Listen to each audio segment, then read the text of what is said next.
conflict with the Palestinians, the cost of changing banknotes for struggling Nigerians, what Mahatma Gandhi means to Indians 75 years after his assassination, and the King's Bed, which became an ordinary family's bed before its return in splendour to the Palace of Westminster. After this, summary of the news. BBC News. The United States has told Israel that it will put its long-term security at risk if it abandons efforts to resolve the escalating conflict with the Palestinians. The warning from the U.S. Secretary of State came after talks with Israel's Prime Minister Benjamin Netanyahu. Lawyers representing Brazil's former president Jair Bolsonaro say he's applied for a tourist visa to allow him to stay in the United States for another 6 months. He's been living in Florida since leaving Brazil a day before his term ended in December. Peru's Congress has been considering a government plan to bring forward general elections to October. It follows weeks of unrest triggered by the impeachment and arrest of former President Pedro Castillo. The president of Belarus has arrived in Zimbabwe for 3 days of trade talks. It's the first visit to sub-Saharan Africa by the Belarusian leader, who's a key Russian ally. Liberia's President George Weah has announced that he'll be standing for re-election. Elections in the country are scheduled for October.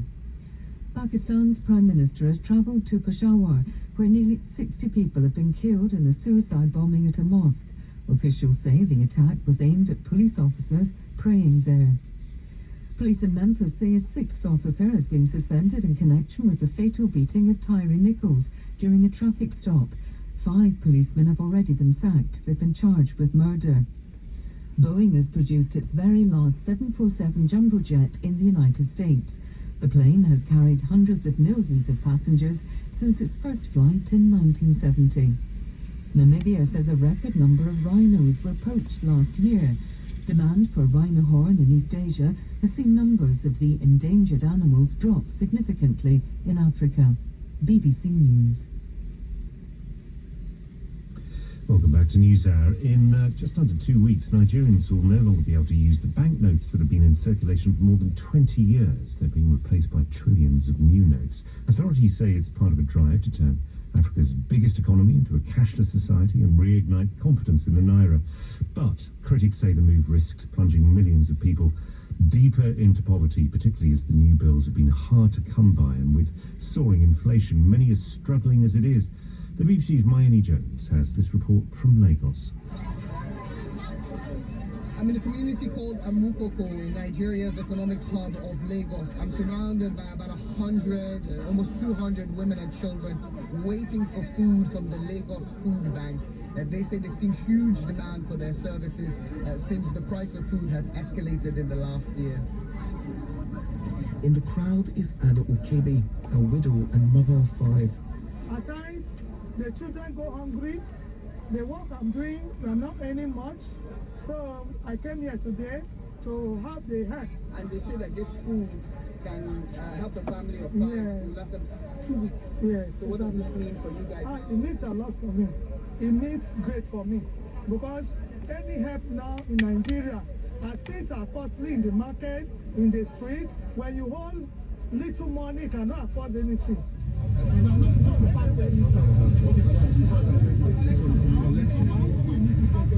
At visa centres in Lagos, queues of applicants stretch around the block. Like many other countries, the Nigerian economy is still reeling from the pandemic and the war in Ukraine. But insecurity and policies limiting food imports have worsened things here. This is leading to the biggest wave of emigration in years.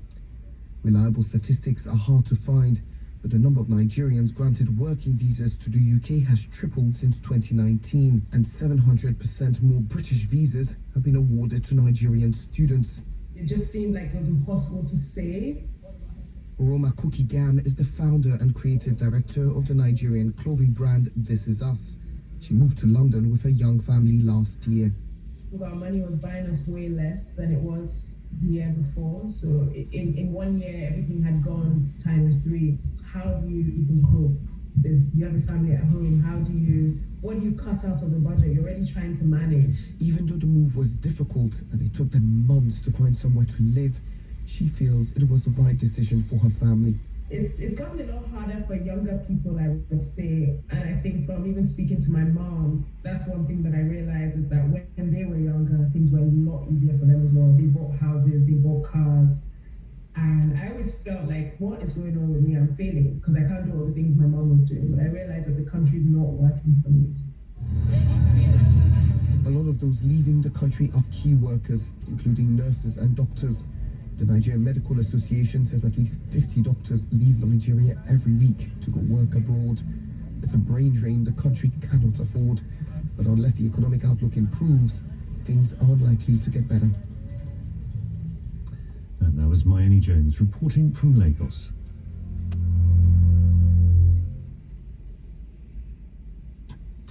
This is NewsHour, live from the BBC World Service. I'm Tim Franks.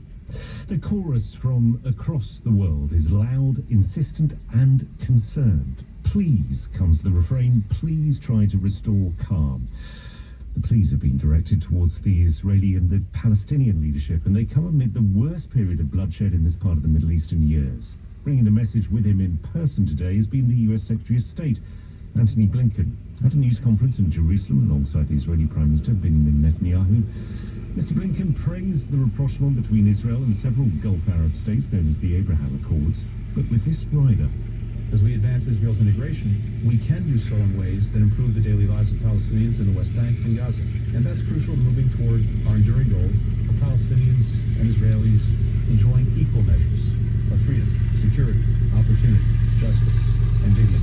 President Biden remains fully committed to that goal. We continue to believe the best way to achieve it is through preserving and then realizing the vision of two states. As I said to the Prime Minister, anything that moves us away from that vision is, in our judgment, detrimental to Israel's long-term security and its long-term identity as a Jewish and democratic state. So Mr. Netanyahu, newly reinstalled as Israel's Prime Minister, leading this time the most right-wing coalition in the country's history, he offered this reassurance.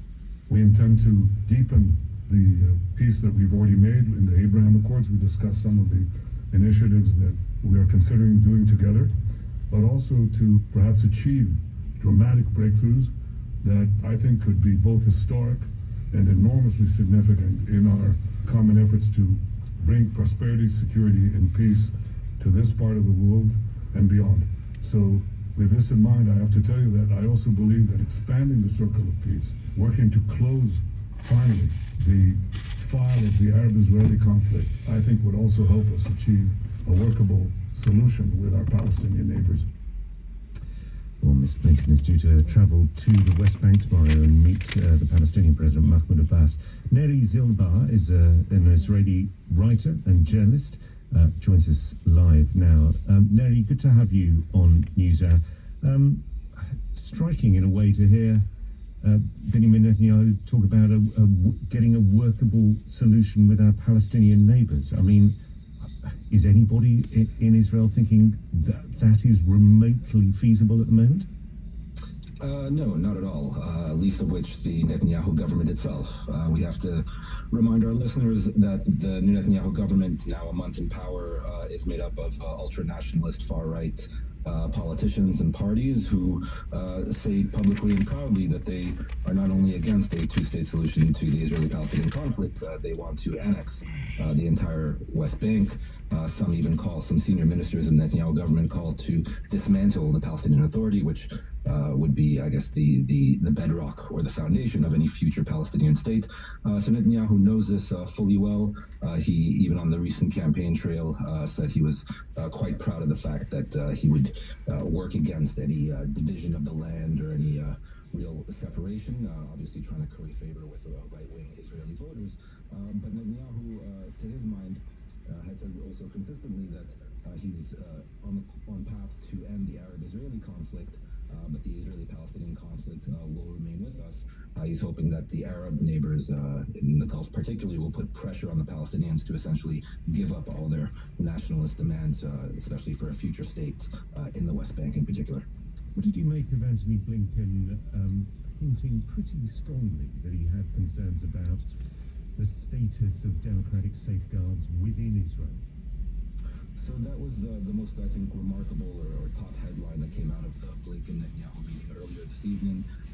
I think Blinken's remarks about the Israeli-Palestinian conflict were expected, de-escalating tensions, demanding or requesting calm from both sides, and also these kind of pro forma remarks about U.S. support for any potential future two-state solution. That was expected, but what wasn't quite expected was how strong a position he took about Netanyahu's plans to overhaul Israel's judiciary system. Really, for many critics, it's the undermining of the judicial system and really ending any checks and balances over the executive in Israel, in Israel's system of government, and by extension, ending Israel as a real, genuine democracy. And so everyone was waiting to see if a senior Biden official like Secretary of State Blinken would actually weigh in on what happened, at least from the American point of view.